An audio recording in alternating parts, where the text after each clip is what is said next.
আর এই হাদিসটা আপনি কেন ভুলে যান যে আল্লাহ রাসূল সাল্লাল্লাহু আলাইহি ওয়াসাল্লাম বলেছেন, আল্লাহ ছাড়া যদি কাউকে সেজদা করা যেত, সম্মান বুঝাচ্ছেন, আল্লাহ ছাড়া যদি কাউকে সেজদা করা জায়েজ হতো, আমি মেয়েদেরকে বলতাম যেন স্বামীকে সেজদা করে।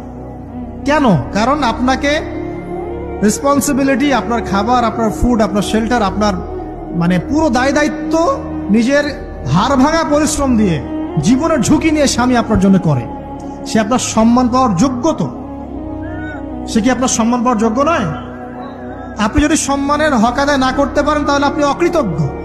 আর অকৃতজ্ঞ মেয়ে কখনো জান্নাতে যাবে? আপনি যাকে দেখে মানসিক প্রশান্তি খুঁজে পাবেন সে হচ্ছে আপনার কাছে সবচেয়ে সুন্দর মানুষ।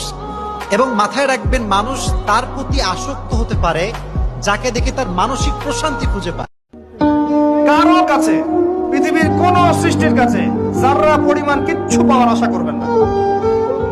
একটু আশা করবেন, আপনি কষ্ট পাবেন।